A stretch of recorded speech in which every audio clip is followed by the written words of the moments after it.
وہ آنکھ آنکھ کہلائی جا سکتی ہے جس نے تجھے نہ دیکھا؟ وہ پھول کیسے پھول ہوئے جن کی مہک تیرے ناک تک نہ پہنچی؟ وہ شمعیں جو تیرے ہاتھ سے روشن نہ ہوئیں، کیا انہیں بھی چمکنے کا حق ہے؟ وہ پانی امر ہوا جو تیرے بدن پر بہہ گیا ہوگا؟ وہ رنگ کیا رنگ ہوئے جو تجھے پسند نہیں؟ تجھے دیکھنے کے بعد لقد خلقنا الانسان والی آیت پر ایمان بڑھ گیا۔ ان لمحات کے ہونے پر حیف جن میں تو اداس رہی۔ وہ لوگ جو مر جاتے ہیں شاید تیرے ہاتھ پر بوسہ دیتے تو زندہ رہتے۔ اے عقیدت کی حد تک مجھ میں سما جانے والی لڑکی، تو کیا ہے میرے لیے؟ میں سوچتا ہوں تو رنگوں کی رنگینی ہے، وادیوں کے درمیان کا خلا ہے تو، دور کہکشاؤں کی پھیلی ہوئے گرد کی ایک روشن کائنات کا عکس ہے تو، آبشاروں سے کھلکھلا کر لگاتار گرنے والے پانی کی آواز ہے تو، سیاروں کے درمیان میں پھیلے ہوئے راستوں کا دلکش اندھیرا ہے تو، سانپوں کے دانتوں کی گہرائیوں میں بھن بھناتا ہوا چمکیلا زہر ہے تو، تتلیوں کے چھوٹے چھوٹے پروں پر نقش ہوئے نظاروں میں پھیلی ہوئی چاشنی ہے تو، رباب سے نکلنے والی تازہ دھنوں کی راگنی ہے تو، پابلو کی لکھی ہوئی تمام نظموں کا عنوان ہے تو، تجھے جس نے دیکھا وہ شخص عام لوگوں کی فہرست سے الگ ہو گیا۔ جن لوگوں نے تجھے غور سے دیکھا ان کی ایک اور فہرست تیار ہو گئی، اور جن لوگوں نے تجھے سمجھا ان کی فہرست اوپر چلی گئی۔ رشک کیا جائے میری قسمت پر، رشک کیا جائے کہ میں نے تجھے پا لیا، میں فہرست میں اول آیا۔ اے مجھ میں سما جانے والی لڑکی، میرے دل کی نامعلوم رگوں میں دوڑنے والی خون کی گرمی میں پنہان لڑکی، اے سینے میں مچلنے والے لذیذ درد کی وجہ، اے محبت پر یقین دلانے والی لڑکی، کیا ہے تو؟ تجھے سمجھنا بھی میری سمجھ میں آ کر نہ سمجھنے جیسا رہ جاتا ہے، اور تجھے سمجھنے کے لیے مجھے مزید گہرائی میں جانا پڑتا ہے۔ کیا لطف ہے اس عمل میں، جیسے ایک پاپڑ تلنے والا کچے پاپڑ کو تیل میں ڈال کر اس آواز کا انتظار کرتا ہے جب پاپڑ کی تیل کے ساتھ سنگت انجام تک پہنچتی ہے۔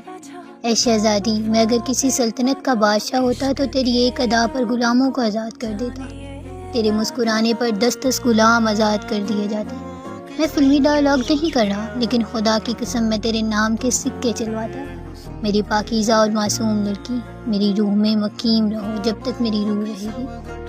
تمام جہانوں میں تم سے عشق ہے مجھے، میں علی الاعلان کہتا ہوں، میں عالم ارواح سے لے کر عالم برزخ تک، اور عالم برزخ سے لے کر آخرت تک، اور اس سے بھی آگے تمام جگہوں پر تم سے عشق کرتا ہوں۔ لکھنا کیا لکھوں؟ جتنا لکھوں میں لکھ سکتا ہوں اور ہمیشہ لکھوں گا۔ تجھ پر جتنا بھی لکھا جائے کم ہے، یقیناً بہت کم ہے۔ تجھ پر داستانیں لکھتی جائیں یا افسانے لکھ دیے جائیں، میری خواہش ہے تجھ پر لکھ لکھ کر لیلا کی طرح تجھے بھی امر کر دوں۔ روشنیوں کے تجربات سے پیدا ہونے والی لہروں کی کشش کی تخلیق ہے تو، سورج کی صبح کے وقت اول کرنوں کا نور ہے تو، تجھے دیکھ کر میں سوچتا ہوں زندگی واقعی حسین ہے، تو میری زندگی ہے۔ ناصر کاظمی نے کہا تھا نا، جانے کس چیز کی کمی ہے ابھی، میری وہ کمی تیرے ہونے سے پوری ہو چکی۔ شرارتی لڑکی، تیری ہر ایک شرارت مجھے پسند ہے، تیرا ہنسنا، مسکرانا، چھوٹے بچوں کی طرح معصومیت سے ناراض ہو جانا، تیرا یہ سوچ کر خفا ہو جانا میں تمہیں منا لوں گا۔ بخدا یہ عمل مجھے اتنا پسند ہے جیسے کسی اندھے شخص کو آنکھیں نصیب ہو جائیں۔ وہ کیسا دن ہوگا جب میں تیرے ہاتھ سے بنائی ہوئی روٹی کا پہلا نوالا اپنے حلق کے راستے اتاروں گا، میرے جسم کا ہر ایک سیل توانائی سے بھر جائے گا۔ تیرے ہاتھوں سے کھانا کھانا کسی جنت میں رہنے سے کم تو نہیں ہوگا۔ تو میری جنت ہے ہم نشین لڑکی، میں چیخ چیخ کر کہہ سکتا ہوں کہ مجھے دنیا میں جنت نصیب ہوئی ہے۔ میں خوش نصیب ہوں کہ میں تجھ سے محبت کرتا ہوں، میں خوش نصیب ہوں کہ تو مجھ سے محبت کرتی ہے۔ جب تو مجھے آپ کہہ کر بلاتی ہے، میری خوشی کا کوئی نعم البدل بھی نہیں ٹھہرتا۔ مجھے محسوس ہوتا ہے میں جنتوں میں سے بہترین جنت میں لپٹ کر کوئی راگ سن رہا ہوں۔ میں تیری آواز سنتا ہوں تو مجھے پتہ چلتا ہے کہ آوازوں کی بھی صورت ہوتی ہے۔ میں تیری آواز کو دیکھتا بھی ہوں، جیسے تیرے بولے ہوئے جملے الگ الگ اشکال لے کر میرے سینے میں گھس جاتے ہیں۔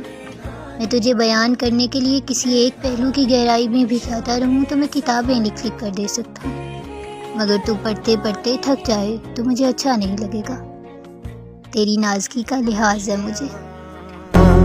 تمہارے حسن کے